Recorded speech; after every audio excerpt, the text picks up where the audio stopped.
ഈ തെരഞ്ഞെടുപ്പിന് മുമ്പും തെരഞ്ഞെടുപ്പിന് ശേഷവും വി ഡി സതീശനെ അതിശക്തമായി പ്രൊമോട്ട് ചെയ്ത പല വ്യക്തികളെയും സ്ഥാപനങ്ങളെയും മാധ്യമ സ്ഥാപനങ്ങളെയൊക്കെ നമുക്കറിയാം. അതിലേറ്റവും പ്രധാനപ്പെട്ട പങ്ക് വഹിച്ച ഒന്ന് ജമാഅത്തെ ഇസ്ലാമിയുടെ ഉടമസ്ഥയിലും നിയന്ത്രണത്തിലും പ്രവർത്തിക്കുന്ന മീഡിയ വൺ ചാനലാണ്.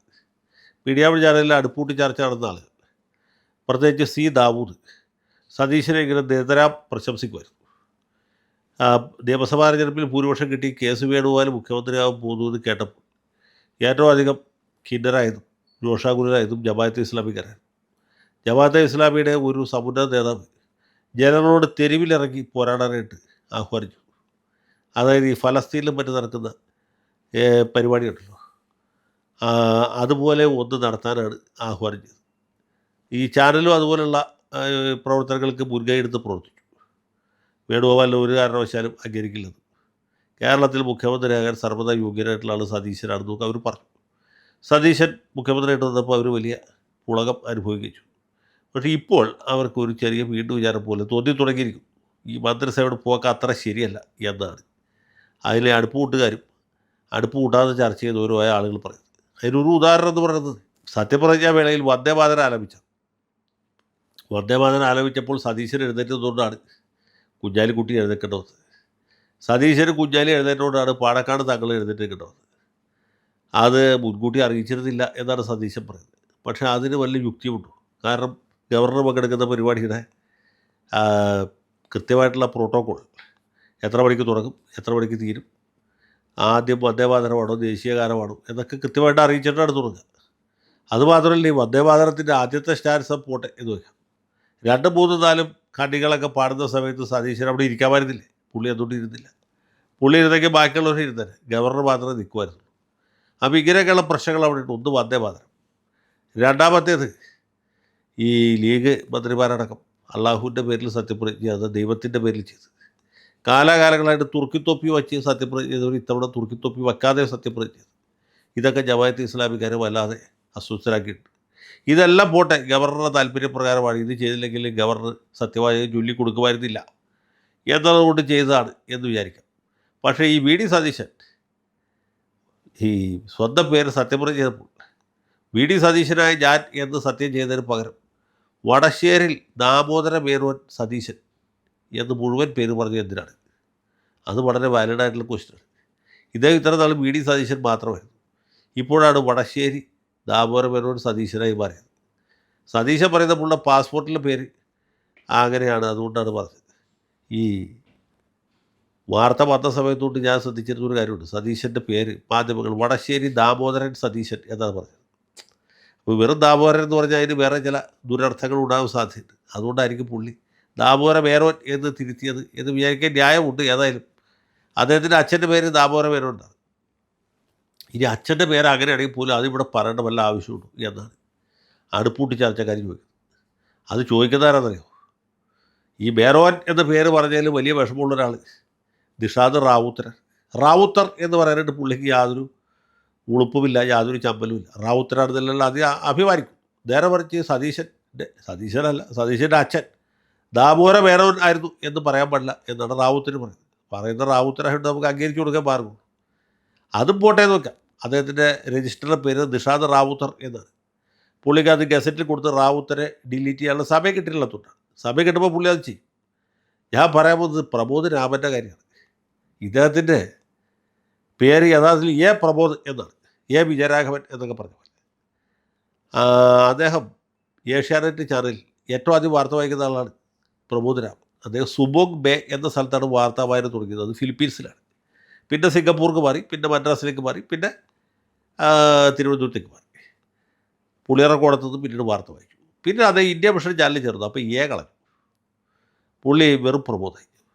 വാർത്താ വായനക്കാരൻ പ്രമോദ്, ചർച്ച നടത്തുന്നത് പ്രമോദ്. അത് കഴിഞ്ഞ് മനോരമ ചാനൽ തുടങ്ങിയപ്പോൾ പുള്ളി അവിടെ ചേർന്നു. അപ്പോഴാണ് പുള്ളി സ്വന്തം പിതാവിനെ കണ്ടെത്തിയത്, പേര് കൂട്ടി ചേർത്തു, പ്രമോദ് രാമൻ. ഇദ്ദേഹത്തിൻ്റെ അച്ഛൻ്റെ പേര് രാമൻ എന്നുള്ളത് മനോരമയുടെ ഒരു കച്ചവട തന്ത്രമാണ്. അവിടെ വരുന്ന ആളുകൾക്ക് പേര്, അച്ഛൻ്റെ പേരൊക്കെ അവർ സപ്ലൈ ചെയ്യും. ഇപ്പോൾ നിഷ പുരുഷോത്തമൻ, അവരുടെ പേര് നേരത്തെ പുരുഷോത്തമനുണ്ട്. ഷാരി പ്രഭാകരൻ, TP ഷാരി എന്ന പേരിലാണ് ഇവർ ഇന്ത്യ മിഷനിൽ വായിച്ചത്. മനോരമ ചെയ്തപ്പോൾ TP ഷാരി പോരാ, അതിനൊരു ഗുമ്പുണ്ടാവണമെങ്കിൽ എന്ത് ചെയ്യണം? ഷാരിയുടെ അച്ഛൻ്റെ പേര് ചേർത്തു. ഷാരി പിന്നീട് കല്യാണം കഴിച്ചതിന് ശേഷവും ഭർത്താവിൻ്റെ പേര് കൂട്ടിയില്ല. കാരണം ഭർത്താവ് ക്രിസ്ത്യാനി ആയതുകൊണ്ട് മനോരമ ചാനലിൽ അതിന് വിലയില്ല. അതുകൊണ്ട് ഷാരി പ്രഭാകരനായിട്ട് ഇപ്പോഴും കണ്ടിന്യൂ ചെയ്യുന്നത് കുഴപ്പമൊന്നുമില്ല. ഷാരി പ്രഭാകരനായിട്ട് തുടരുന്നു. ഇനി ഷാരി മീഡിയ വൺ ചാനലിൽ ചേരാൻ സാധ്യതയില്ല. ചേരുകയാണെങ്കിൽ അതനുസരിച്ച് പേര് ചിലപ്പോൾ മാറ്റേണ്ടി വരും. പക്ഷേ ഈ പ്രമോദ് രാമൻ അദ്ദേഹം മീഡിയ വൺ ചേർന്നതിന് ശേഷം പ്രമോദ് രാമനായിട്ട് തുടരുകയാണ്. അദ്ദേഹത്തിൻ്റെ പേര് മാറ്റണ്ടേ? ഈ രാമൻ എന്ന് പറഞ്ഞ ഒരു മഹാബൂർഷ്വ ദൈവമായിരുന്നല്ലോ, അയാളുടെ പേരെന്തിന് ഇയാൾ കൂടെ വെച്ചിട്ടുണ്ട്? അത് മാറ്റണ്ടേ? അത് മാറ്റിയതിന് ശേഷം വേണ്ട വടശ്ശേരി ദാമോദരൻ പേരിൻ്റെ പുച്ഛിക്കാനായിട്ട്. കാരണം മീഡിയ വൺ ചാനലിൽ ഉയർത്തിപ്പിടിക്കുന്ന കീഴാള ദർശനം അനുസരിച്ചിട്ടാണ് ഇയാളുടെ പേര് പ്രമോദ് രാവണൻ എന്നാക്കി മാറ്റണം. അത് മാറ്റാതെ ഇപ്പോഴും പ്രമോദ് രാമനായിരുന്നുകൊണ്ട് വടശ്ശേരി ദാമോദരൻ മേനോൻ എന്ന് പേര് വെച്ച് തെറ്റാണ് എന്ന് പുള്ളി വാദിക്കുകയാണ്. പിന്നെ പ്രമോദ് രാമൻ എന്തും വാദിക്കാം എന്നുള്ളതുകൊണ്ട് നമ്മളതൊക്കെ ക്ഷമിക്കുകയാണ്, പോട്ടെന്ന് വയ്ക്കുകയാണ്. ഞാൻ പറയാൻ പോകുന്നത് ഇതുമല്ല. ഇവിടുത്തെ പ്രശ്നം എന്ന് വെച്ചാൽ രത്തൻ യു കേൽക്കറെ മുഖ്യമന്ത്രിയുടെ സെക്രട്ടറിയായിട്ട് നിയമിച്ചു. അത് ഭയങ്കര തെറ്റായിപ്പോയി എന്ന് മാർക്സിസ്റ്റുകാർ പറയുന്നു. അത് മഹാമര്യാദ നടന്ന് ബി ജെ പിക്കാർ പറയും. പക്ഷേ ഇത് തന്നെ മീഡിയ വൺ ചാനൽ പറഞ്ഞാൽ എങ്ങനെയും മീഡിയ വൺകാർ പറയുന്നത് അത് അത്ര ശരിയായില്ല. നിയമപരമായിട്ട് തെറ്റൊന്നുമില്ല, ഭരണഘടനാപരമായിട്ട് തെറ്റൊന്നുമില്ല. പക്ഷേ ധാർമ്മികമായിട്ട് ചെറിയ പ്രശ്നമുണ്ട്. കാരണം രത്തൻ യു കേൽക്കർ നേരത്തെ തെരഞ്ഞെടുപ്പ് കമ്മീഷണറായിരുന്ന ആളാണ്. അപ്പോൾ ബി ജെ പിക്കാർ ഇതുപോലെ ബംഗാളി ചെയ്തു, അത് തെറ്റാണ്. ആ തെറ്റ് ഇപ്പോൾ ശരിയായി പോകും. കാരണം എന്താ, രത്തൻ കേൽക്കർ കാര്യം സത്യസന്ധനാണ്, അഴിമതിക്കാരനല്ല, മുഖ്യമന്ത്രിയുടെ സെക്രട്ടറി ആകുമ്പോൾ യോഗ്യതയൊക്കെ ഉള്ള ആളാണ്. എങ്കിൽ പോലും ഈ രത്തൻ കേൽക്കർ വെച്ച് തെറ്റായ നടപടിയാണ്, ധാർമ്മികമായിട്ട് ശരിയല്ല എന്നാണ് മീഡിയ വൺകാർ പറയുന്നത്. അപ്പോൾ ഇങ്ങനെ ധാർമ്മികതയുടെ ഒരു അളവുകോലുമായിട്ട് ഇവർ രംഗത്തിറങ്ങിയിരിക്കണം. അതിലും വലിയൊരു പ്രശ്നമുണ്ട്. റോയ് മാത്യുവിനെ ഇവർക്ക് ഇഷ്ടമല്ല. റോയ് മാത്യു ഒരു മുസ്ലിം വിരുദ്ധനാണ്, അല്ലെങ്കിൽ ഇസ്ലാമോഫോബാണ്. അയാളെ മുഖ്യൻ്റെ സെക്രട്ടറി ആക്കി, പ്രസ് സെക്രട്ടറി, മീഡിയ സെക്രട്ടറി ആക്കിയത് ഒട്ടും ശരിയല്ല. അതുകൊണ്ട് ഈ പറഞ്ഞ ആളിലേക്ക് ഇവർ ഉടനെ തന്നെ നീക്കം ചെയ്യും. എന്നിട്ട് ജമാഅത്തെ ഇസ്ലാമിയുടെ ഷൂറ കൂടിയിട്ട് തീരുമാനിച്ച കുറേ ആളുകളുടെ പേര് ലിസ്റ്റ് കൊടുക്കും. അതിൽപ്പെട്ട ആളുകളെ ഏത് പോസ്റ്റിൽ വേണമെങ്കിൽ വെക്കാം.